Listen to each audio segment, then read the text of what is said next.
दोस्तों नमस्कार, मैं मनोज कुमार शर्मा आज़ाद हिंद आवाज़ न्यूज़ के लिए बड़े सीरियस सवाल उठाने के लिए उन हिंदुओं को जो अपने आप को सच्चा हिंदू कहते हैं, उन कट्टरवादी हिंदुओं के लिए जो अपने आप को कट्टरवादी हिंदू कहते हैं। जी हाँ, सवाल तो करने पड़ेंगे क्योंकि प्रधानमंत्री मोदी जी की जो विदेश नीति है वो अपने आप में खुद में सवाल है कि वो देश को बेचने के लिए राष्ट्र प्रेम का या राष्ट्रभक्ति का नारा लोगों के सामने बोलते हैं या हिंदुस्तान को बर्बाद करने की कसम उन्होंने खा रखी है। शायद इनके आकाओं का इनको हुक्म है या ISI के साथ मिले हैं या पाकिस्तान के साथ मिले हुए हैं। किसके साथ मिले हुए प्रधानमंत्री मोदी, ये बात तो साफ कर देनी चाहिए। लेकिन जो काम राष्ट्रीय मीडिया का है वो काम हम जैसे लोगों को करना पड़ता है। शक और शुबा के दायरे में जब घर आते हैं प्रधानमंत्री मोदी तब ये सवाल उठ जाते हैं। जहां एक तरफ देश के देशभक्त मुसलमानों को मॉब लिंचिंग में मारा जाता है, उनको तालिबानी कहा जाता है, उनको मतलब इस्लामिस्ट कहा जाता है, सब कुछ कहा जाता है, इस्लाम का मूवमेंट चलाने वाले कई मुस्लिम संगठनों पर रोक लगा दी जाती है।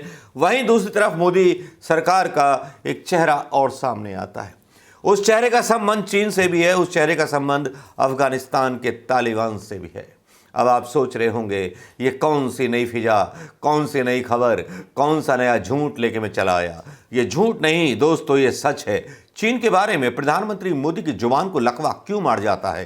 क्योंकि चीन में सबसे बड़ा इन्वेस्टमेंट अदानी का है और चीन का सबसे बड़ा इन्वेस्टमेंट जितना चीन में अदानी का इन्वेस्टमेंट है उसका 50% इन्वेस्टमेंट इंडिया के अंदर है, ये समझ लीजिए आप। और दूसरा तालिबान कहते हुए थकते नहीं हैं। तालिबानियों की माँ बहनें कर देंगे, ये कर देंगे। इनका भी जो है कनेक्शन है अदानी के मुद्रा पोर्ट से। ये स्टोरी इसलिए खोलना जरूरी है क्योंकि ये स्टोरी किसी ने नहीं सुनाई होगी, क्योंकि आजकल की जो स्टोरियां हैं वो राहुल गांधी के आसपास चल रही होंगी। क्योंकि ये जो मीडिया है ये यूट्यूब के जो सोशल मीडिया न्यूज़ इन्फ्लुएंसर हैं उनको भी भटका देते हैं। वो सोचने लगते हैं यार किस पे डालें, किसकी सफाई करें, या राहुल गांधी सीधा नेता है चलो इसकी सफाई करें, लेकिन मेन मुद्दे से भटका देते हैं। देखिए, तिरंगा झंडा लगाए हुए जो है 20,000 मेट्रिक टन गेहूं भेजा जाता है मोदी सरकार के द्वारा तालिबानी सरकार को। ये वही तालिबानी सरकार है जिन तालिबानों के खिलाफ अमेरिका और रूस फेल हो गए, जिन तालिबानों के खिलाफ मनमोहन सिंह सरकार ने समर्थन दिया था अफगानिस्तान की लोकतांत्रिक प्रक्रिया से चुनी हुई सरकार को। भारत ने इतना मेट्रिक टन हमें गेहूं भेजा और भारत ने अफगानिस्तान को 75,000 मेट्रिक टन अनाज की मदद भेज दी थी पहले भी 2021 में। ये खबर तो पता ही नहीं थी। अरे देश के मुसलमानों से नफरत करते हो और अफगानिस्तान के आतंकवादी तालिबानियों को और तालिबानी सरकारों को आप गेहूं भेजते हो। आखिर क्या कनेक्शन है? आखिर क्या कनेक्शन है कि अफगानिस्तान की जो ड्रग्स होती हैं वो अदानी पोर्ट पर पकड़ी जाती हैं और अगले ही पल उनकी खबरें गायब हो जाती हैं। क्यों नहीं अदानी की खबरें सामने आती? हिंडनबर्ग की रिपोर्ट क्यों दबा दी जाती है? अचानक से पिछले हफ्ते आपने नोट किया होगा अदानी के शेयर जंप कर रहे थे, एकदम से बढ़ने लगे। PM केयर फंड का पैसा था या ड्रग का वो पैसा था? हिंदुस्तान की कहानी में पहले कभी इतने बड़े असाइनमेंट नशे के उतरते हुए किसी ने नहीं देखे, ना कोई खबर आई। लेकिन टूटी फूटी खबर आई ये दिखाने के लिए कि गुजरात पुलिस इतनी कामयाब है, उन्होंने ये कर लिया वो कर लिया।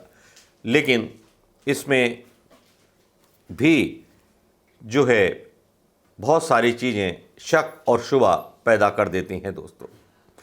शक और शुबा पैदा करने वाली बात यह भी है क्योंकि अदानी के ऊपर जब हिंडनबर्ग की रिपोर्ट आती है तो इनके शेयर में गिरावट तय की जाती है और एक नई तेजी बनती है और NSE इन 3 शेयरों को अपनी निगरानी में ले लेती है। खबर पढ़ के सुना देता हूं। NSE ने अदानी ग्रुप के 3 शेयरों को सर्विलांस पर डाल दिया है।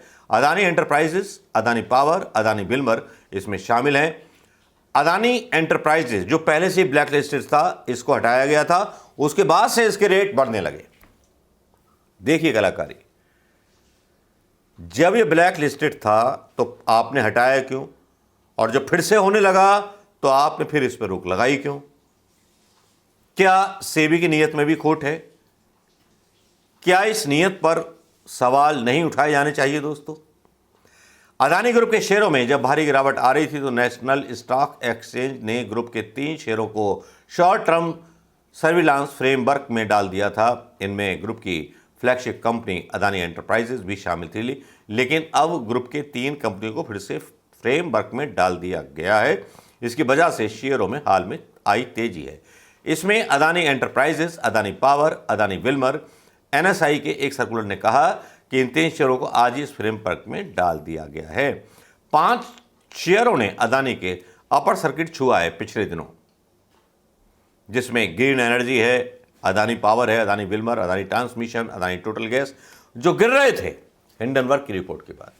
तो खेल देखिए कि मोदी साहब का बाजार पर कितना कंट्रोल है। बाजार इनके हाथों में खेलता है, ईवीएम मशीन इनके हाथों में खेलती है, हर संस्था इनके हाथों में खेलती है। लेकिन क्या हिम्मत प्रधानमंत्री मोदी की कि एक बार भी ईडी, आईडी या सीबीआई अदानी के घर चली जाएं, कुछ भी हो जाए, जिंदा रहते हुए नरेंद्र मोदी के नाम पर क्रिकेट स्टेडियम बन जाए और अदानी के नाम पर उसका एक छोर बन जाए, तो ये तो दोस्ती की वाकई वो मिसाल है जिसने हिंदुस्तान को खोखला और बर्बाद करने के बाद ये दोस्ती पाई। हालांकि सुप्रीम कोर्ट ने जेपीसी की जांच गठित कर दी है और इस पर बहुत सारी चीजें आने वाली हैं। अंदर खाने का खुलासा यह है कि आने वाले समय में अदानी की मुश्किलें विदेशों में भी बढ़ने वाली हैं। इजराइल में जो पोर्ट लिया गया है उस पर भी जो है विरोध वहां की जनता कर रही है, लेकिन यहां का मीडिया नहीं दिखा रहा और जो खबरें आती हैं वो एक तरफ से गायब कर दी जाती हैं। यह है नाजियों का वो नेटवर्क जो जर्मनी में था, हर जगह था। लेकिन आप बताइए दोस्तों, अफगानिस्तान से आता है नशा, अदानी पोर्ट पर उतरता है और अदानी के शेयर अचानक से बढ़ने लगते हैं, लेकिन नशा बेका कहां जाता है?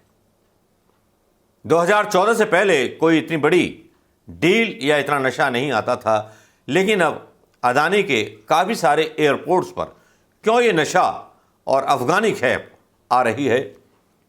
जैसा मैंने करीब 6 महीने पहले वीडियो डाला था, पाब्लो द एस्कोबार अदानी, शायद गलत तो नहीं था। अपने साम्राज्य को टिकाने के लिए ब्लैक मनी की जरूरत होगी अदानी को, तो वो नशे के व्यापार से ही आ सकता है और वो काम बखूबी चालू है। सबूत ना हो लेकिन दबी जुबानों में ये बात चलने लगी है। तो क्या आप मुझसे सहमत हैं? आप मानते हैं अदानी का ड्रग का कारोबार है या अदानी ड्रग के कारोबार से जुड़े हुए हैं? मोदी जी का पीएम केयर फंड अदानी के शेयरों की खरीदारी कर रहा है और अफगानिस्तान को नशा भेजने के एवज में तालिबानियों को जो भूखे मर रहे थे उनको 75,000 टन और 20,000 टन गेहूं भेजा गया है। देश के मुसलमानों से नफरत और आतंकवादी तालिबानियों से इतनी मोहब्बत। अरे मोदी जी, जरा ये तो बता दो ये राज क्या है, हम भी समझ लें तुम कितने बड़े दोगले हो। नमस्कार, जय हिंद दोस्तों।